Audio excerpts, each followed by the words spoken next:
Hello, everyone. Welcome to Kiki and Kibitz. It's me, Mary, and I'm here today on Wednesday, July 9th, with TLC Virgins, Season 1, Episode 5, Stealing Home. Now, I know on my last recap, I was feeling that this was scripted bullshit, okay? And I walked away from Episode 4 pretty determined that I was watching scripted bullshit, and I was very disappointed and angry. But after watching episode 5, I'm kind of on the fence. Okay. So let's see what happens. Let's hop right into the recap for episode 5, Stealing Home. So we start off with Deianne. Now you guys know how I feel about Deianne. I think her storyline is scripted bullshit. She is 35 years old. She lives in Los Angeles. She's never had a serious relationship. She's a virgin with expectations up here, like all the way up here. Okay. And I'm not saying it's wrong to have expectations, but she is expecting like someone like Brad Pitt to take her virginity. Okay. That's how high her expectations are. The last episode, she did this dating thing where she was in an ice bath with this guy, Alex.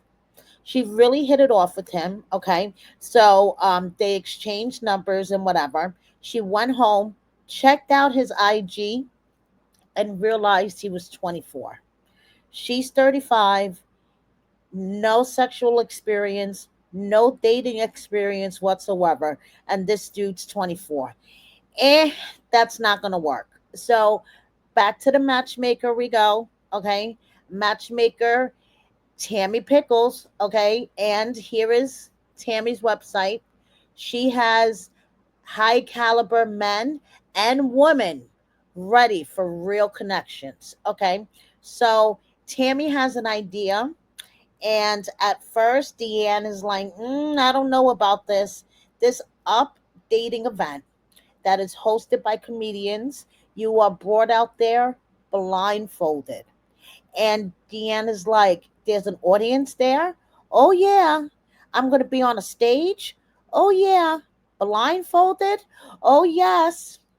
Well, Tammy thinks that since her expectations are through the roof, this would be a great fucking exercise for her to try to make a connection with someone without seeing what they look like at first. And I think that was a great fucking idea. Okay. So Deanne eventually agrees to do the event because she's up to trying new things. Okay. So, yes, she will be on stage. This is a live event with an audience. And yes, it actually does exist. I Googled it. They travel to different cities and they will be actually coming to New York, but tickets are sold out. It seems like that there's a wait list. Okay. So, Updating is the first of its kind and widely popular live show, bringing comedy, dating, and reality to a stage near you. Hosted by comedian Brandon Berman and co hosted by producer Harrison Foreman, expect 90 minutes of unfiltered fun, big reveals, insane twists, audience interactions, and an after hour experience unlike anything else in the entertainment history. The stats. A lot of people watch our show and they don't even mind our low success story rate. 5 million followers, 3 billion views, 100,000 plus attendees, two and a half success stories. Okay? But hey, like the guy said, it's not like she's going to walk away humping the first dude that she meets, but hey, she may walk away with a second date. Okay. So she's backstage and she's nervous as fuck. She is really nervous. She hears the audience out there and she's like, what the fuck did I get myself into? So she's brought out on stage. She is blindfolded. And the host asks her, when was the last time you had a real relationship?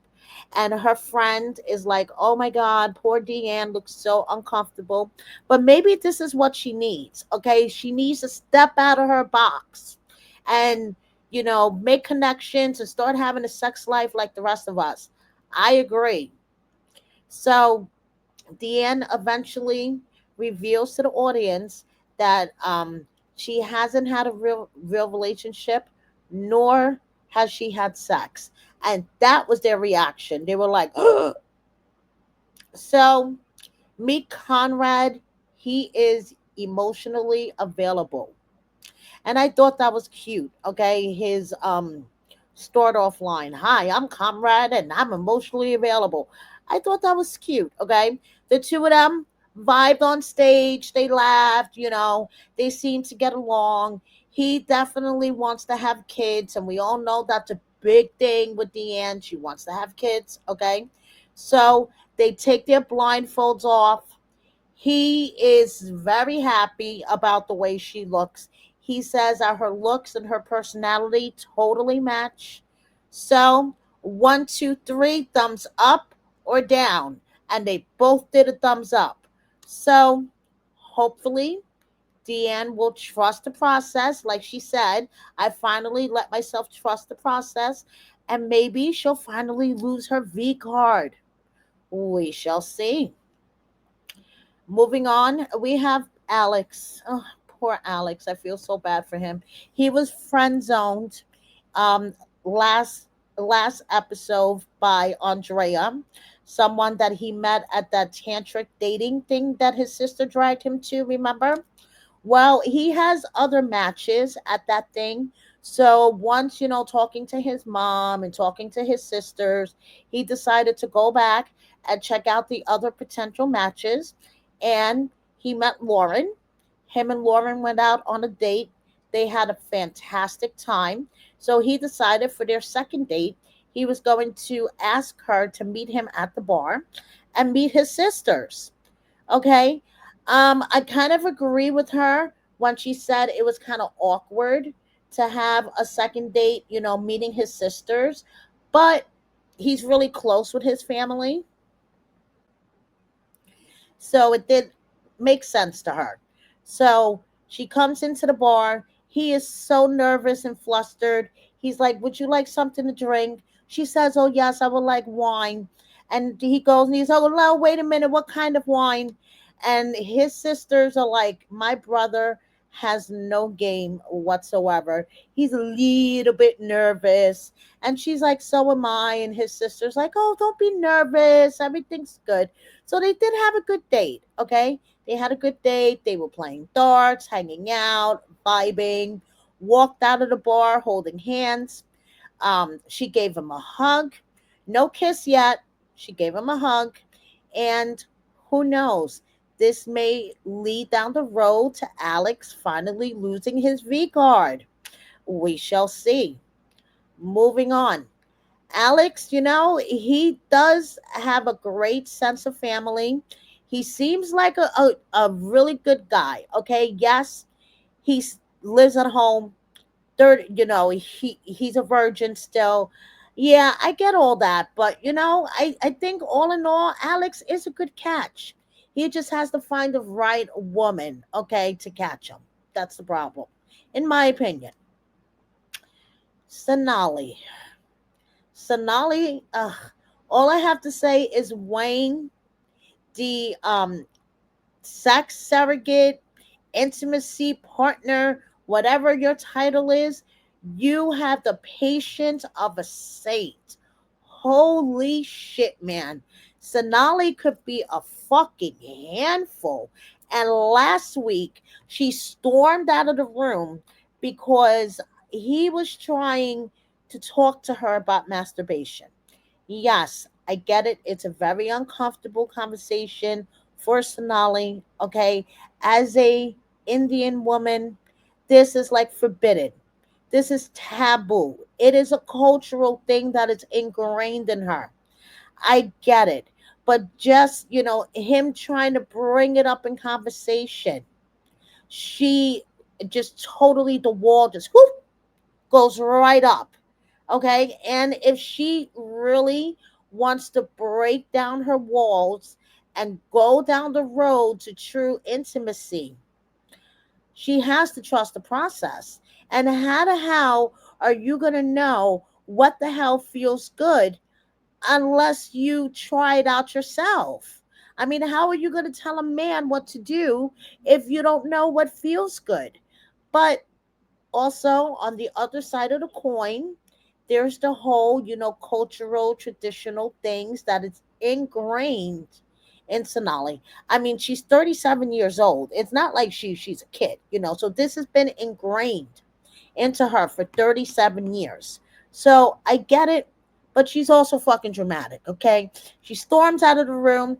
She's like, it's been 2 hours and we've been discussing this and I'm done, I'm done, I'm done, I'm done. And the producer's like, he just wants you to see it from a different perspective. So she goes back into the room, okay, sits back on the couch, and I'm sorry. Suddenly, she asks him to give her a massage. Even Wayne wasn't taken back. Wayne was like, this whole thing was just like abrupt. Okay. She went from storming out of the room at the mention of the word masturbation to asking Wayne to give her a massage. Okay. Well, Wayne, being the professional that he is, started giving her a massage. Now, Sonali says even when she goes to the masseuse, she asks for a female masseuse. She would never let a man touch her like this, but she feels safe enough with Wayne to let him give her a massage. And let me tell you, Homegirl was into it. She was feeling it, and she was just like floating away with the sensations of what she was feeling. Okay. And baby steps. Baby steps. That's all I have to say. So this massage, and Wayne is like, does this feel good? And she's like, oh, baby steps. Okay, so if that's what it takes to have Sonali feel more comfortable and take baby steps down the road to losing her V card and to experience true intimacy with a man, I'm all for it. By the end of their session, not only did he give her a massage, he held her hands and gave her a hug. Wayne, you have the patience of a saint. That's all I have to say. So, Sonali knows, that it's gonna take little baby steps to get there, and I'm actually proud of her. I'm really am. Okay, so her social media, she's a little wacky, but I can appreciate wacky social media. So she says, which is best, never married, hence never divorced, married and divorced, perhaps repeatedly, married and miserable, married and happy, if possible. Okay, so is she referring to the man that she wants to be with or in general? Because if in general, I would say married and happy. And then she asks, which are you, a fighter or a wuss? What do you guys think? Yeah, fighter. Okay. Anyway, then she posted this weird message. Okay. And someone was asking her about a difficult time for you, virgins of TLC. I would love to give you a massage also. So she says, learn to type the correct show name. You are wrong. I had a supportive and respectful film crew. After the massage, you'll ghost me, thereby treating my precious body like trash. Nice try. Does your religion tell you to pursue, use, and discard women? Okay. Like she says, stranger danger, I guess. So now, finally, Rasha. She is on the way to see her sex therapist, and she has a lot of things to tell her since their last session. Okay, I mean, first, Dr. Tarina Cross. Okay, these are her credentials, and she has some great reviews, and it seems like she's a really good therapist. And in this episode, she said everything I was thinking. Okay, so um, Rasha tells her about her dates. Okay, how the first dude disrespected her and she shut him down immediately. And the doctor asks her, how did you communicate this to him? And Rasha was like, I just blocked him. And Dr. Cross is like, okay, so you didn't communicate at all. So then she tells her about her little experience being spanked by Jeremy. And Dr. Cross was like, so how was that? And she was like, it was fun. It wasn't like exotic for me because I don't think Jeremy could handle me. Okay, I don't think, he can manhandle me the way that I want to be manhandled. I am bigger than him, blah, blah, blah. Dr. Cross is like, Rasha, you have no idea what that man has. And this is where she starts spitting the truth about Rasha. Rasha's another one. She has expectations for a man that may not necessarily be able to all be met. Okay, she has like this huge checklist that is also influenced by her viewing adult movies. Okay, Rasha had told her therapist and us in the first episode she receives a lot of her inspiration from adult movies, and Dr. Cross hit the nail on the head because if all your expectations are based on adult movies, you're not going to find that shit in real life. Okay? And she also brought up that Rasha's ex-husband still has a hold on her. Okay? The way that he made her feel like shit and the way that he like totally damaged her emotionally, mentally. I mean, she's closed off. Okay? So instead of like thinking, this person's human, maybe I should give them a chance. She just totally like closes herself off from the get-go. And that hit Rasha. That hit her. She started to cry. She admitted that yes, it is true. Her ex-husband, the way that he made her feel, still hangs over her to this day and affects her relationships with not only men but people in general. Okay?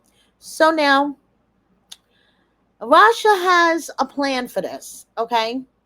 So she's going on a trip. She's going on a trip with her friend Valerie, okay? And she's packing for the trip, really excited.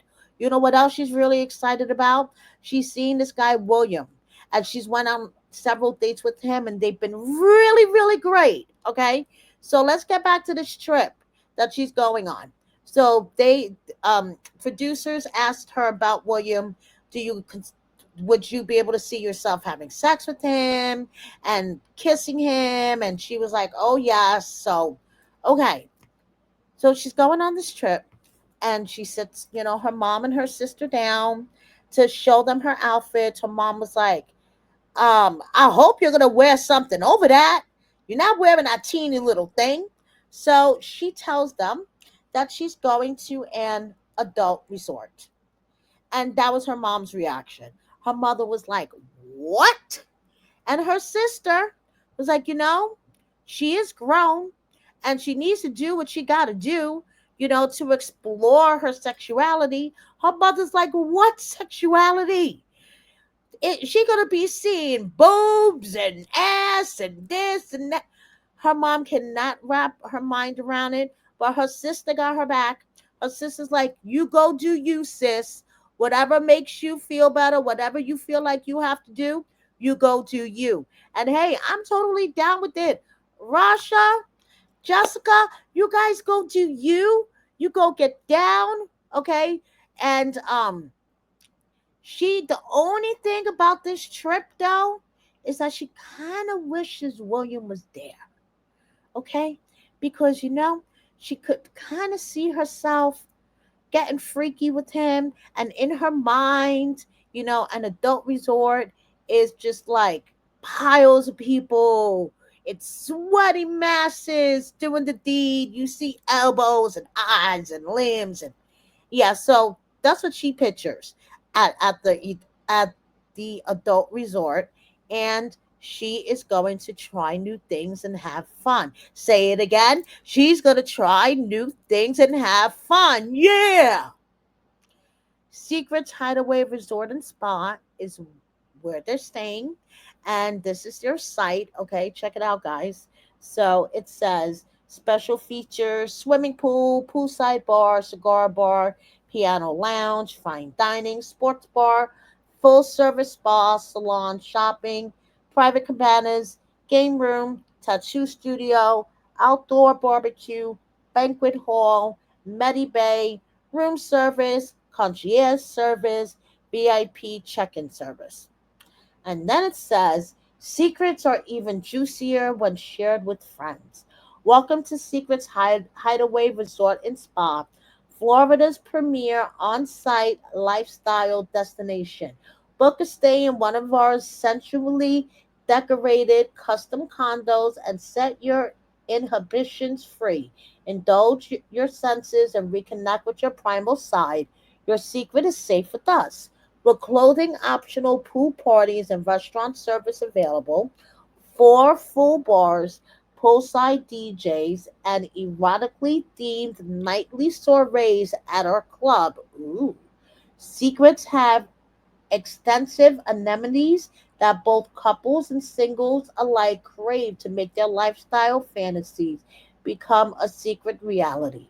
Soak in, soak in our conversation pool, grab a drink from the tiki bar, and enjoy the sunshine.